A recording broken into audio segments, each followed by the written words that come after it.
Welcome my dear students. आज हम लोग स्टार्ट करेंगे CBSE board class 10th subject science chapter number 6 life processes lecture number 5। इस lecture में हम लोग डिस्कस करेंगे topic transportation in plants. So first of all, what is transportation? Transportation is the movement को हम लोग ट्रांसपोर्टेशन कहते हैं। तो प्लांट में किस चीज़ की मूवमेंट होती है? प्लांट में होती है पहला वाटर की मूवमेंट, मिनरल्स की मूवमेंट, फूड की मूवमेंट एंड हॉर्मोन्स की मूवमेंट। तो ये प्लांट के अंदर ट्रांसपोर्टेशन होता है। अब इन ट्रांसपोर्टेशन या इन चीज़ों को मूव करने के लिए प्लांट के अंदर एक सिस्टम होता है। तो उसी हम लोग सिस्टम को आज देखेंगे वो कैसे काम करता है। सो बिगिन करते हैं हम लोग ट्रांसपोर्टेशन इन प्लांट्स। तो ट्रांसपोर्टेशन प्लांट्स में होती है वो दो कंडक्टिंग टिश्यूज़ की हेल्प से होती हैं। तो वो दो कंडक्टिंग टिश्यूज़ कौन कौन से हैं? First is जैलम and second is phloem. अब ये जैलम और फ्लोएम ये क्या करते हैं? तो जो जैलम होता है ये ट्रांसपोर्ट करता है वाटर को और मिनरल्स को और हार्मोन्स को। वहीं आपका जो फ्लोएम होता है ये ट्रांसपोर्ट करता है फूड को। जो जैलम होता है ये दो कंपोनेंट्स का बना होता है। First is vessels, second is tracheids. वहीं आपका जो फ्लोएम होता है ये दो कंपोनेंट का बना होता है, sieve tubes and companion cells. जितना हमने पढ़ा उस पर एक क्वेश्चन अराइज होता है कि xylem and phloem together form dash tissue. तो वो कौन सा टिश्यू फॉर्म करते हैं? They form conducting tissue. Next हम लोग देखते हैं प्लांट में जो वाटर, मिनरल्स और फूड की मूवमेंट किस तरह होती है। यहाँ पे देखो, आप जो भी प्लांट को वाटर देते हो वो उसके सॉइल में दे रहे हो आप, तो सॉइल में वाटर आ गया। अब प्लांट क्या करेगा? जो प्लांट के रूट्स होती हैं, रूट के बाहर उसके रूट हेयर्स होते हैं, तो प्लांट क्या करेगा? रूट हेयर्स के थ्रू उस वाटर को एब्जॉर्ब कर लेगा। जब ये वाटर को एब्जॉर्ब कर रहा होगा तो उस टाइम सॉइल के अंदर क्या होते हैं? मिनरल्स भी होते हैं। तो मिनरल्स को भी डिजॉल्व फॉर्म में अपने साथ वाटर ले जाएगा। तो रूट से होते हुए, रूट्स हेयर से होते हुए वाटर यहाँ होते हुए यहाँ पे पहुँच जाता है। ठीक है, प्लांट के अंदर आ गया, वाटर भी आ गए, मिनरल्स भी आ गए। अब वाटर क्या करेगा? वाटर प्लांट के जो लीव्स होती हैं वो यूज़ करते हैं प्रोसेस ऑफ फोटोसिंथेसिस, जिसमें खाना वो अपना खुद प्रिपेयर करते हैं। तो फोटोसिंथेसिस से अपना फूड बना लेगा, ठीक है, वाटर की हेल्प से। तो ये फूड तो आपका प्रिपेयर हो गया कहाँ? लीव के अंदर।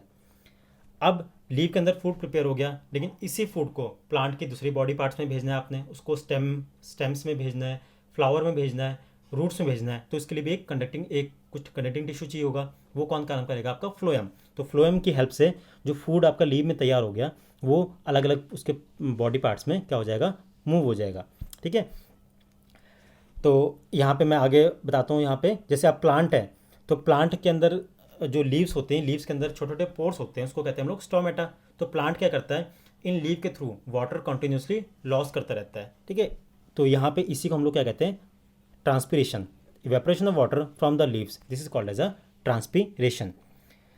अब जो यहाँ पे वाटर आया, तो वाटर के लिए मूवमेंट के लिए कौन से टिश्यूज़ होते हैं जो हेल्प करते हैं? वो कौन सा कंडक्टिंग टिश्यू होता है? It is called as a xylem. और जो फूड प्रिपेयर हो गया, तो फूड यहाँ से अलग अलग बॉडी पार्ट्स में मूव कर रहा है। वो किसकी हेल्प से मूव कर रहा है? With the help of phloem. अब हम लोग इसी जाइलम और फ्लोएम को थोड़ा डिटेल में देखते हैं। जो अगला टॉपिक स्टार्ट हो रहा है आपका, वो है आपका transport of water and minerals. तो प्लांट में वाटर और मिनरल्स कैसे ट्रांसपोर्ट होते हैं, हम लोग उसको देखते हैं। अब पहली चीज़, जो प्लांट को वाटर चाहिए, वो क्यों चाहिए? वाटर चाहिए उसको फूड बनाने के लिए।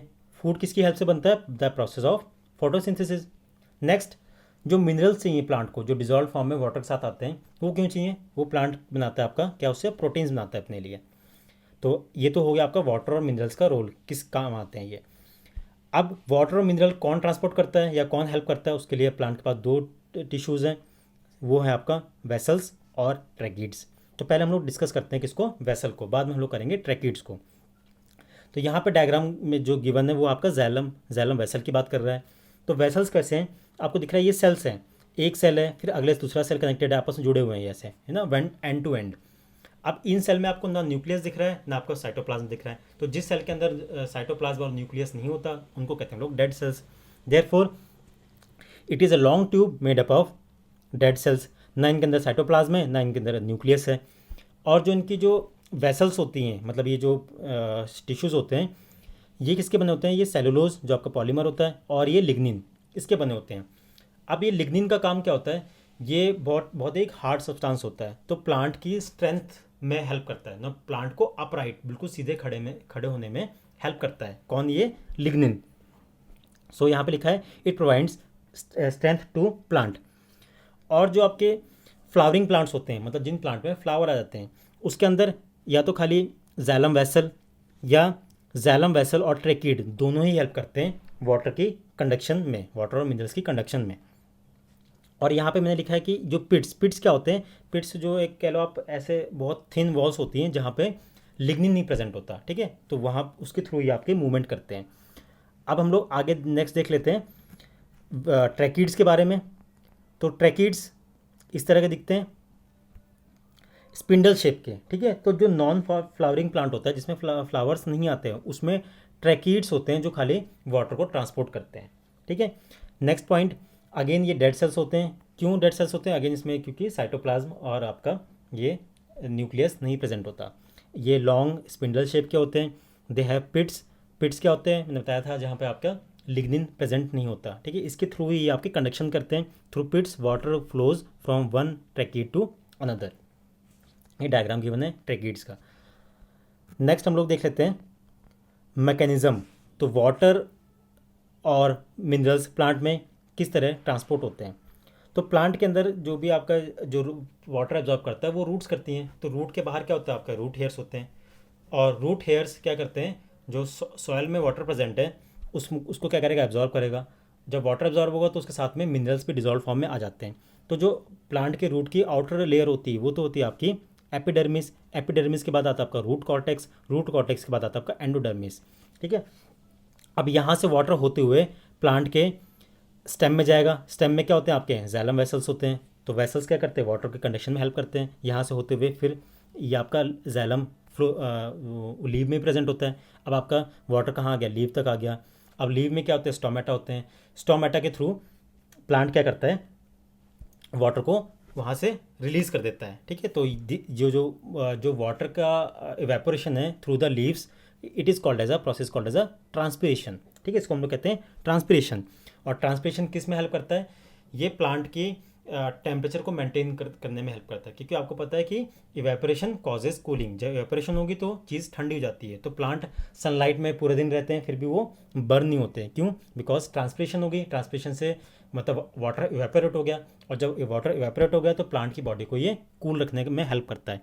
सेकेंड थिंग, ये एक ट्रांसपिरेशन पुल भी जनरेट करता है। ट्रांसपिरेशन पुल क्या होता है, जब यहाँ से वाटर लॉस हुआ तो यहाँ पे जो प्रेशर है डाउन हो गया, और यहाँ पे वाटर जो सॉइल में वाटर बहुत ज़्यादा है, तो यहाँ पे कंसंट्रेशन वाटर की ज़्यादा है, यहाँ पे वाटर की कंसंट्रेशन बहुत कम है। तो वाटर कहाँ से मूव करेगा, हायर प्रेशर से लोअर प्रेशर पे मूव करता है। तो उसको कहते हैं हम लोग ट्रांसपिरेशन पुल। तो इसी की हेल्प से जो प्लांट होता है और वाटर को और मिनरल्स को एब्जॉर्ब करता रहता है। तो यहीं पे मैंने सब कुछ ये डिटेल में दे रखा है, इसको आप स्टडी कर सकते हो। अब हम लोग आगे मूव कर जाते हैं। तो ट्रांसपिरेशन में आपको बता दिया है कि जो वाटर का लॉस होता है from the leaves of a plant, this is called as a transpiration. ये दो चीज़ में हेल्प करता है। पहली चीज़, ये ट्रांसपिरेशन पुल मेंटेन करता है। इस पुल से क्या होता है, और वाटर रूट्स के थ्रू एब्जॉर्ब होता रहता है, प्लस ये प्लांट के बॉडी टेम्परेचर को भी मेंटेन में हेल्प करता है। अब इस पार्ट से क्वेश्चन बनता है कि ट्रांसपिरेशन क्या होता है, तो इसके लिए आप ये डेफिनेशन लिख सकते हो। साथ में ये इसकी प्लांट के लिए इंपॉर्टेंस क्या है, तो इसकी इंपॉर्टेंस दो हैं, ये वाली ए और बी, इसको भी आप लिख सकते हो। नेक्स्ट देखते हैं हम लोग, जो प्लांट में फूड ट्रांसपोर्ट होता है वो किसकी हेल्प से होता है, फ्लोएम के थ्रू से हेल्प होता है। और फ्लोएम किस चीज़ का बना होता है, वो सीव ट्यूब्स और कंपेनियन सेल्स का बना होता है। तो पहले हम लोग देख लेते हैं सीव ट्यूब और कंपेनियन सेल्स होते कैसे हैं। तो इस डायग्राम में देखो, ये बना हुआ है आपका सीव ट्यूब, और साथ में इसके क्या है, आपके कंपेनियन सेल्स। तो सीव ट्यूब्स में क्या है, ये इसकी सेल वॉल दिख रही है आपको। तो सेल वॉल में इसकी सेलुलोज तो होता है, ठीक है। जैसे जो हमने पिछले सेल्स पढ़े हैं वेसल्स के बारे में, उसमें उनमें भी होता है, तो इसमें भी होता है सेलुलोज। बट इसमें लिग्निन नहीं होता। लिग्निन क्या करता है, प्लांट को स्ट्रेंथ देता है, ठीक है। तो स्ट्रेंथ तो वो आपका जैलम वाला पार्ट कर रहा है प्ले। अब यहाँ पे लिग्निन की कोई ज़रूरत नहीं, तो इनके पास लिग्निन नहीं होता। अब ये जो इसकी सेल वॉल होती हैं, ये कम्प्लीटली ओपन भी नहीं होती, कम्प्लीटली क्लोज भी नहीं होती, थोड़े थोड़े बीच में ऐसे होल्स होते हैं, ठीक है। तो इसके थ्रू ही प्लांट का जो फूड होता है यहाँ से मूव करता है। अब यहाँ देख सकते हो आपका, यहाँ पे इनमें साइटोप्लाज्म तो प्रेजेंट है आपका, बट न्यूक्लियस नहीं है। दूसरी जगह साथ में इसको जो कंपेनियन सेल्स है, होते हैं। इसके अंदर साइटोप्लाज्म भी दिख रहा है आपको, ये वाला जो पार्ट है, और ये न्यूक्लियस भी दिख रहा है, तो दोनों चीज़ें होती हैं। तो यहाँ देखते हैं हम लोग उस पॉइंट नंबर 1 देखते हैं। The food is prepared by the, तो प्लांट में जो फूड बनता है वो किसकी हेल्प से बनता है? प्रोसेस से, फोटोसिंथेसिस से। तो वो तो फूड आपका प्रिपेयर हो गया, और उसको ट्रांसपोर्ट कहाँ करना है आपको? स्टेम को भी देना है, रूट्स को भी देना है, अलग अलग ब्रांचेस को भी देना है। तो ये किसकी हेल्प से होता है? ये फ्लोएम के थ्रू की हेल्प से होता है। और फ्लोएम किस चीज़ का बना होता है? वो सीव ट्यूब और कंपेनियन सेल्स का बना होता है। तो मैंने यहाँ पर आपको ये डायग्राम के थ्रू एक्सप्लेन कर दिया है सीव ट्यूब्स और कंपेनियन सेल्स कैसे अरेंज होते हैं। उसके बाद जो प्लांट में मूवमेंट होती है, फूड की मूवमेंट, जैसे लीव में तो फूड बन गया, वहाँ से जो अलग अलग बॉडी पार्ट्स में मूव करेगा, मतलब स्टेम, रूट्स और ब्रांचेज में, तो this movement of a food from the leaves to other parts of plant, the process called as a translocation. ठीक है, उसको कहते हैं हम लोग ट्रांसलोकेशन। और जो इनके पॉइंट्स है मैंने यहाँ पे लिख दिए हैं कि साइटोप्लाज्म तो होता है आपका सीव ट्यूब के पास, बट इनके पास न्यूक्लियस नहीं होता। Each sieve tube cells has a companion cells, ठीक है, जिसका उस कंपेनियन सेल के पास न्यूक्लियस भी होगा और अदर सेल ऑर्गेनेले भी होंगे। ठीक है, उसके बाद the cell wall of sieve tubes contains cellulose. ठीक है, तो इनका सेलुलोज तो है बट लिग्निन प्रेजेंट नहीं है। नेक्स्ट हम लोग आगे देखते हैं इसकी मैकेनिज्म। तो मैकेनिज्म में क्या होता है कि यहाँ पे मैकेनिज्म में क्या होता है कि जो प्लांट के अंदर, लीव के अंदर जो फूड तो प्रिपेयर हो गया, अब फूड कहाँ पे आ जाएगा? उसके सीव ट्यूब में आ जाएगा। अब सीव ट्यूब में सारा फूड आ गया तो वहाँ पे प्रेशर हाई हो गया, प्रेशर हाई से लो की साइड जाएगा। मतलब लीव में तो आपका जो लीव के अंदर जो आपके सीव ट्यूब्स हैं, इसमें फूड का प्रेशर बहुत ज़्यादा है, तो वहाँ से क्या करेगा? हाई प्रेशर की वजह से वो फूड बॉडी के अलग अलग पार्ट्स में ट्रांसपोर्ट हो जाएगा। और इसके लिए आपको एनर्जी लगेगी। एनर्जी क्यों लगेगी? बिकॉज प्लांट के जो लीव है, लीव से ऊपर भी आपका फूड जाएगा, लीव से नीचे भी जाएगा, मतलब लीव से बाकी अदर पार्ट्स में भी जाएगा। तो उसको प्लांट को क्या चाहिए? एनर्जी चाहिए। और एनर्जी किस फॉर्म में लेगी? उसको लेगा वो एटीपी की फॉर्म में लेगा। ठीक है, ये प्रोसेस को मैंने सारा यहाँ पे एक्सप्लेन कर रखा है, इसको आप पढ़ सकते हो। उसके बाद इस टॉपिक पे एक क्वेश्चन क्या बनता है आपका? What is the name of tissue that transports तो फूड इन प्लांट।